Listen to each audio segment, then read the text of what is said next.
Hello guys, আসসালামু আলাইকুম। It's me boy আজকে Sharif. Welcome to my another blog. আপনারা সবাই কেমন আছেন? আশা করি ভালো আছেন। আপনাদের দোয়া আমি আলহামদুলিল্লাহ ভালো আছি।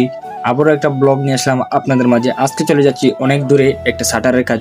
তো যেই কথা সেই কাজ, পিক আপের উপরে বসে পড়লাম। আর এই দেখতেছেন আমাদের সব সরঞ্জাম আমরা পিক আপে করে নিয়ে যাচ্ছি। অনেক ভালো লাগতেছে। আজকের ওয়েদারটাও খুব সুন্দর আলহামদুলিল্লাহ। এই ওয়েদারের মধ্যে আর প্রবল বাতাস, পিক আপের উপরে বসে আছি। আপনাদের কাছে মনে হতে পারে আমি খুব রিল্যাক্সে পিক আপের উপরে বসে আছি এবং বাতাস খেতেছি, কিন্তু না ভাই, ড্রাইভার ভাই এমন স্পিডে গাড়ি চালাইতেছে, পাশা আমার একদম শেষ। আজকে সাইডে পৌঁছতে পারবো কিনা তার কোনো গ্যারান্টি নাই, কারণ ভাঙা টাঙা সব সমান করে স্পিডে চালাইতেছে। আর ভিতরে বসলে আমি এই ওয়েদার গুলা ক্যাপচার করতে পারতাম না আর আপনাদের সাথে শেয়ার করতে পারতাম না। আমাকে বারবার চেক করতে হচ্ছে আমরা যে সরঞ্জাম নিয়েছি সাথে তার থেকে কোনো ভুল না হয়, কারণ একবার ভুল হলে আর আমরা এই সাফরন পয়েন্টে যেতে পারবো না এত দূর থেকে। আমি মাঝে মধ্যে এসব শাটারিং এর কাজের সাইটে যাই, গিয়ে কাজ করি, খুবই ভালো লাগে। এক্সট্রা একটা অভিজ্ঞতা বাড়ে, কারণ ছেলে হয়ে জন্মছি, সব কাজ শিখে রাখা ভালো। আমি প্রত্যেকটা ভিডিওতে বলি আপনাদেরকে, তাই আজকে চলে যাচ্ছি একটা সাইটে।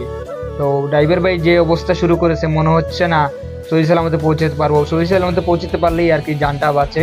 তো গাইজ, এখন আমরা চলে আসছি মুরাদপুর মেইন পয়েন্টে। পয়েন্ট থেকে সোজা গিয়ে সেলফি ব্রিজ পাড়ি দিব। সেই ব্রিজ পাড়ি দিয়ে গোলাপগঞ্জ রোড হইতে আমরা ডান দিকে যাব। ডান দিকে যাওয়ার পরেই আমাদের সাইডে চলে যাব, অল্প কিছুক্ষণ বাকি।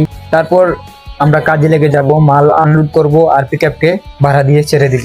তো আমি পিকআপে বসে আছি, আর একটু গরমও লাগতেছিল, বাতাসও লাগতেছিল, তো দুটো মিলেই একটু ভালো লাগতেছিল। আর সামনে ব্রিজ আপনাদেরকে দেখাইতেছি, এখন আপনারা দেখবেন কত সুন্দর লাগতেছে। মানে এখান থেকে আমরা উঠতেছি, অনেক ভালো লাগতেছে। দেখেন দৃশ্য। আজকের ওয়েদারের কথা তো বলে লাভ নাই, অস্থির ওয়েদার, তার উপরে রাস্তা ফাঁকা। এই অবস্থায় যদি বাইক হইতো গাইজ, খুবই টানতাম, কিন্তু আল্লাহ যা করে ভালোর জন্য করেন। অবশ্যই সামনে ভালো কিছু আসবে ইনশাল্লাহ। আপনারা ভালো কিছু সাপোর্ট করবেন, পাশে থাকবেন। তো ব্রিজের উপরে উঠলাম আমরা, আর দেখতেছেন ব্রিজের ডান দিকে বাম দিকে নদীতে ভরপুর পানি, কারণ বৃষ্টি হওয়ার পর নদী ভরতেছে। এখন ব্রিজের উপরে আছি আমরা। এখানে ফটোশুট অনেক সুন্দর হয়, বিশেষ করে বিকেলবেলা ফটোগুলা ভালো হয়। ব্রিজ পাড়ি দিয়েই সামনে টুল বক্স পড়বে, তো টুল বক্সে ড্রাইভার ভাই টাকা দিবে। টাকা দেওয়ার পর আমরা রওনা দিব আবার। তো ব্রিজ শেষ হতে না হতে টুল বক্সের কাছে চলে আসছি আমরা। টুল বক্সের কাছাকাছি আসতেই 3 নম্বর সিরিয়ালে পড়ে গেলাম। প্রথমে একটা প্রাইভেট কার, তারপর আর্মির একটা প্রাইভেট কার, তারপর আমরা, তো আমাদের পিছনে আরেকটা প্রাইভেট কার আসতেছে। তো টুল বক্সে টাকা দেওয়ার পর আমরা আবার রওনা হয়ে গেলাম আমাদের সাইটে যাওয়ার জন্য।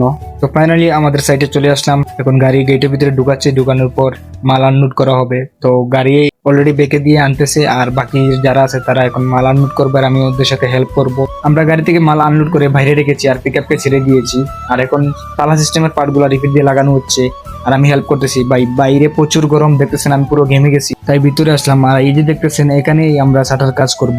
এখানে একটু রোদ কম লাগে। সাইটে ঢোকার পর আমরা কিছু কাজ করলাম, তারপর গরম লাগতেছিল, তাই চাচার কাছ থেকে 500 টাকা নোট নিয়ে ঠান্ডা আনতে চলে গেলাম রাস্তার ওই পাশে। তো দেখতেছেন ঠান্ডা নিয়ে অলরেডি চলে আসছি, আর আমার হাতে ঠান্ডা, আর বাকি টাকাগুলা চাচাকে পরে দিয়ে দিব। তো ভিতরে আসার পর আমি চাচা এবং আরেকজনকে ডাকতে শুরু করলাম ঠান্ডা খাওয়ার জন্য। এখানে রোদ কম লাগে, তাই এখানে রিল্যাক্সে বসে ঠান্ডা খেয়ে তারপর আমরা কাজ শুরু করবো। আর এক দেখতেছেন আপনারা, আমরা অলরেডি এখানে সিঁড়ি একটা তৈরি করে ফেলেছি লম্বা শাটার লাগানোর জন্য।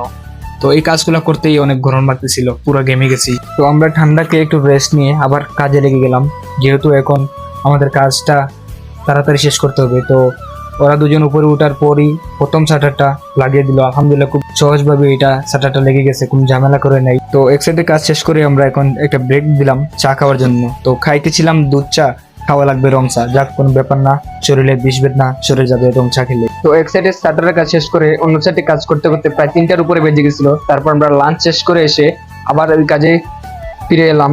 তো এই কাজগুলো শেষ হলেই আমাদের সম্পূর্ণ কাজ শেষ হবে আলহামদুলিল্লাহ। কারেন্টে কোনো প্রবলেম করে নাই, আমরা সুন্দরভাবে কাজ করতেছি। তো উপরে ওরা ওয়েল্ডিং করতেছে আর নিচে আমি দাঁড়িয়ে আছি। তো গাইস, আজকের জন্য ভিডিওটা এতটুকু। ভিডিওটা আপনাদের ভালো লাগলে অবশ্যই লাইক কমেন্ট শেয়ার করে পাশে থাকবেন। আমাদের ফেসবুক পেজটা ফলো দিবেন, আমাদের ইউটিউব চ্যানেলটা সাবস্ক্রাইব করে রাখবেন। আমাদের নতুন নতুন ব্লগ পেতে আপনাদের ইউটিউব চ্যানেলের বেল আইকনটি চালু করে রাখবেন। ভালো থাকবেন, সুস্থ থাকবেন, দেখা হবে নেক্সট ব্লগে। আল্লাহ হাফেজ।